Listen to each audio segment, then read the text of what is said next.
They say if you don't have an elephant, you can't call yourself a zoo. You guys are lucky, because today we have Choka that's going to be helping us out. And since it opened in 1974, the Toronto Zoo has had elephants.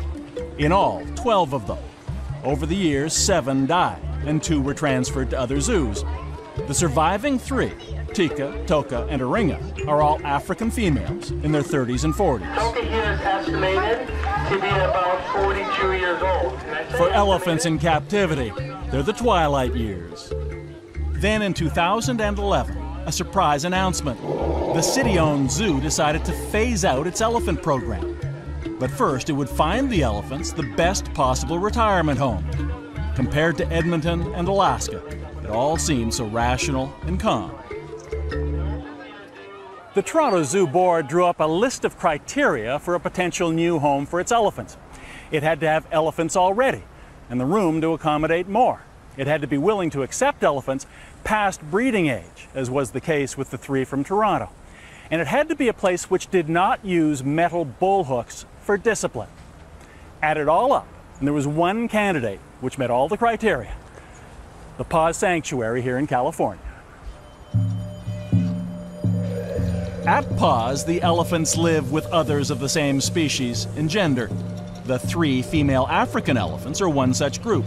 There's Mara, Lulu, and since she arrived from Alaska, Maggie. Good girl, Mag. Come on, Maggie.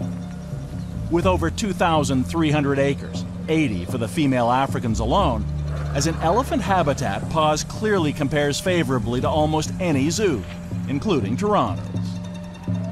Our sanctuary has obviously more space and more diversity. How much more?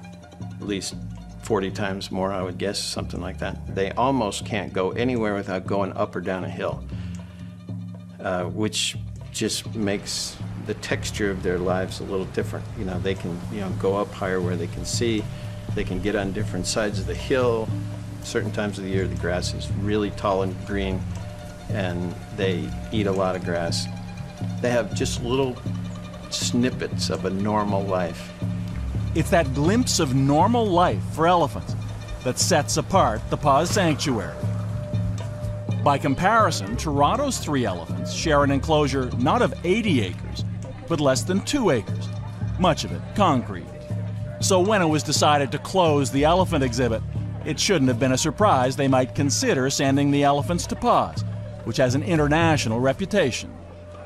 There's no place, there's no accredited zoo that can beat Paws. It's the state-of-the-art, it's the best facility that you can send them to. Toronto City Councillor Michelle Berardinetti has taken an active role in the debate over the elephants. She's visited Paws and says the choice couldn't be better. It's exactly as they say. It has natural substrate, it has a heated barn. They have choice on whether to go into the barn or whether they want to go into the 80 acres. The 80 acres is just the enclosure for those female African elephants. Okay, so Councillor de Beermaker's motion, all in favor? But though the Paws Sanctuary met all the Toronto Zoo's requirements, the only candidate to do so, there would be a problem. We have to understand what we're doing here. We can't just throw our elephants out to the sanctuary because some people went there. First, zoo officials complained that Paws isn't accredited by the US-based Association of Zoos and Aquariums, known as AZA, the most powerful organization in the zoo industry. Then AZA began weighing in itself, arguing that the only way to assure that these elephants receive the highest level of care is to send them to an AZA-accredited facility. And they took aim at Paws directly, saying non-accredited zoos and private elephant facilities, so-called sanctuaries, are not an appropriate alternative. When he was director of the Seattle Zoo, David Hancox was an AZA member. He says what he sees now is an embattled organization trying to protect its turf.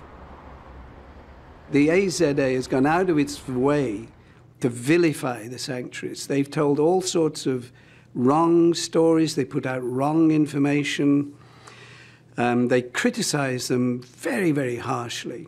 They don't want the public embarrassment of the public knowing that the conditions in zoos are so bad that they have to go to a sanctuary. Executive Director Ed Stewart acknowledges PAWS is not accredited by AZA. He says that's because it's a sanctuary, not a zoo or aquarium.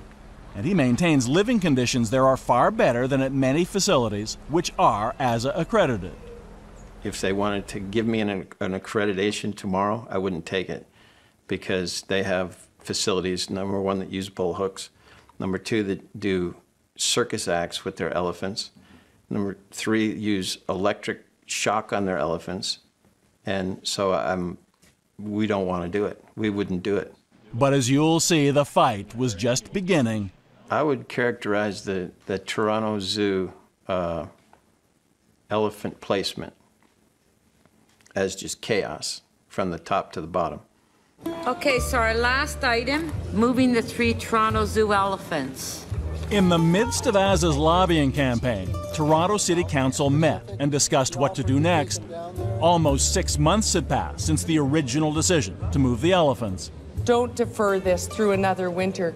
You will have the life of an elephant on your hands. But they seem destined to spend another winter in Toronto. That's all that we care about. What is in the best interest of these 3 elephants who have served Toronto and served the Toronto Zoo for all of their lives? And now they deserve to retire and should go to the best facility. Why wouldn't we care about that? Torontonians have spoke. 74% are in favor of these elephants being put to the sanctuary.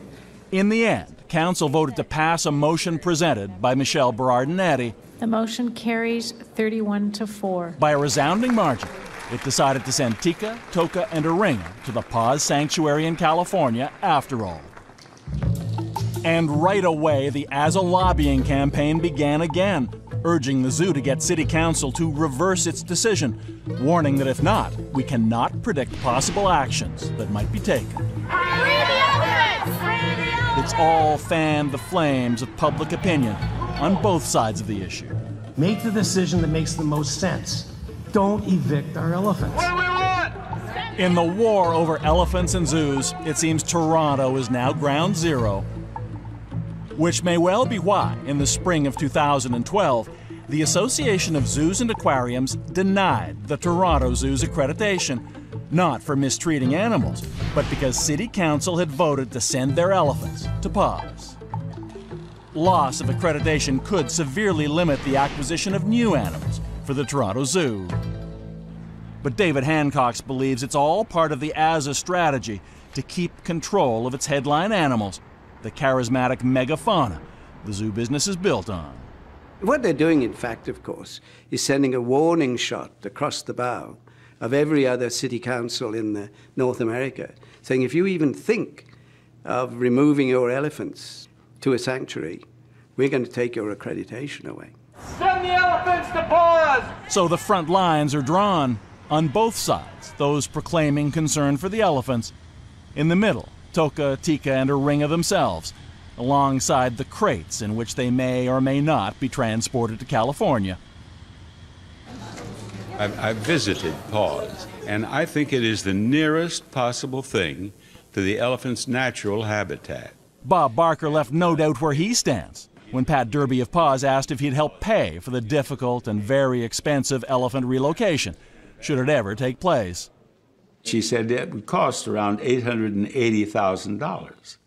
I said, I have $880,000, and I'll be happy to pay it. I want them to fly, rather than go by truck. So she said, great, that's great. In Toronto, it all dragged on and on.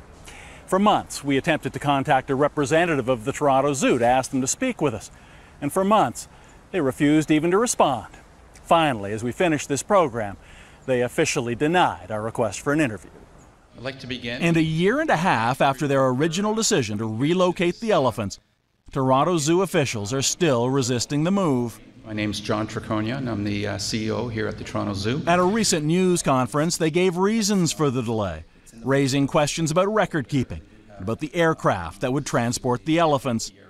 Our repeated requests for outstanding records of health have not been answered in a sufficient and professional manner. all intended to further drag out the process, according to Michelle Berardinetti. It's all stall tactics, it's all smoke and mirrors, and again, it's all because they don't want to send them to a facility that's not accredited by their own Insiders Club. But then came this bombshell from the Toronto Zoo's chief vet. It has come to light that animals at paws in the last a year and a half to date have died from tuberculosis at paws.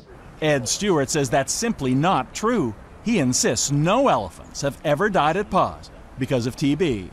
Well, the truth is that they either died or were euthanized because of arthritis. And it showed that they did have tuberculosis, but it wasn't what killed them. Dealing with tuberculosis is commonplace for those who work with elephants. What's more, Councillor Berardinetti says, because TB can be passed to animals from people, the odds of contracting it are far greater at a zoo than at a sanctuary. I mean, you've got 10 to 15 million North Americans that have been exposed to TB that are going through the Toronto Zoo right now. And she maintains no one has better infectious disease control than paws. We don't even have standards in Canada for quarantine protocols, but yet paws actually set them for the USDA. So to say that they don't have quarantine protocols is, again, it's completely false. Come on, Mara. And among the female Africans at paws, the group Toronto's 3 elephants would join, there's never been any exposure to TB whatsoever. The bottom line, according to Ed Stewart, is that elephant life expectancy at paws is almost twice that of the 7 elephants who have died at the Toronto Zoo over the years.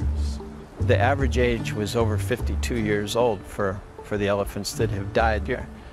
The elephants at the Toronto Zoo that have died aren't even 30 years old, the average. So it's kind of a moot point as far as we're concerned. The elephants here are not dying of tuberculosis. For now, there they remain, Toka, Tika, and Aringa, in their enclosure at the Toronto Zoo, along with the rest of us, waiting for another winter. As is Lucy in Edmonton. The question when we return, why is Lucy still there? And why is she still alone?